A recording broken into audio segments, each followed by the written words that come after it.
Hello everyone. आज हम बात करने जा रहे हैं फाइनेंशियल इन्वेस्टमेंट एडवाइजर्स के बारे में कि कौन कौन से ऑक्यूपेशंस हैं जो इसके अंडर फॉल करते हैं और इसकी क्या असेसिंग अथॉरिटी है और क्या क्या क्राइटेरिया है एम्प्लॉयमेंट का और क्वालिफिकेशन का अगर आप इसमें एक पॉजिटिव स्किल असेसमेंट लेना चाहते हैं, जो कि पहला स्टेप है ऑस्ट्रेलिया पीआर अप्लाई करने का। I am Sagar from MyLingual Immigration. अगर आप चैनल पर नए हैं, do subscribe and hit the bell notification button. सबसे पहली बात कर लेते हैं फाइनेंशियल इन्वेस्टमेंट एडवाइजर, जिसका एंस्को है 222311। तो इस ऑक्यूपेशन के अलग अलग नाम से, अलग अलग टाइटल से जाना जाता है। यहाँ पे आप वेल्थ मैनेजर कहलाते हैं, पोर्टफोलियो मैनेजर्स हो सकते हैं, इन्वेस्टमेंट कंसल्टेंट या फिर फाइनेंशियल प्लानिंग एडवाइज़र हो सकते हैं, और भी बहुत सारे नाम हैं। और इसमें अलग अलग सेटिंग्स में आप काम करते हैं, ठीक है।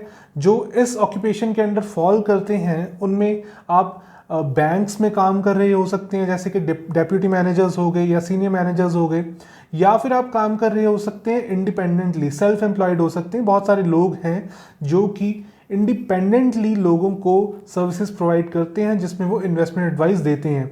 और साथ ही साथ बहुत सारे लोग ऐसी नॉन बैंकिंग फाइनेंशियल कॉरपोरेशंस में काम कर रहे हो सकते हैं जहां पे वो ऐसी गाइडेंस प्रोवाइड करते हैं। तो इसमें ज़रूरी नहीं है कि आप बैंक्स में काम कर रहे हो, दूसरी सेटिंग्स में भी अगर आप दूसरी वर्क प्लेसेस पे हैं तो भी वो काम चल जाता है। अब रिक्वायरमेंट्स क्या है इसकी, क्या क्वालिफिकेशन की रिक्वायरमेंट है और क्या एम्प्लॉयमेंट की रिक्वायरमेंट है, इसके बारे में डिस्कस करते हैं।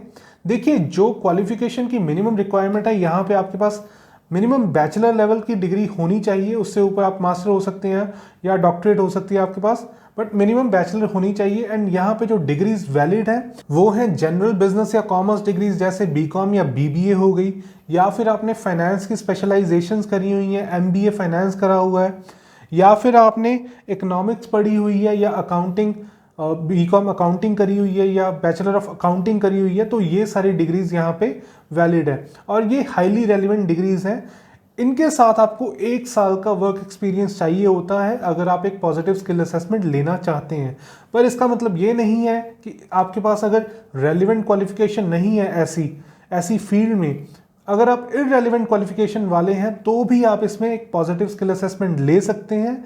शर्त बस इतनी होती है कि आपका जो वर्क एक्सपीरियंस है वो ज़्यादा चाहिए यहाँ पे। तो अगली बात आ जाती है कि कौन कौन से वीज़ास के लिए ये ऑक्यूपेशन एलिजिबल है। देखिए, इस ऑक्यूपेशन की डिमांड आती रहती है थोड़ी थोड़ी देर बाद, एंड ये जो है occupation short term shortage occupation list पे रहता है। इसका मतलब है कि आप 190 और 491 वीज़ास के लिए एलिजिबल हैं यहाँ पे। इनमें आप अप्लाई कर सकते हैं, कोई ना कोई स्टेट से आपको नॉमिनेशन मिल सकता है।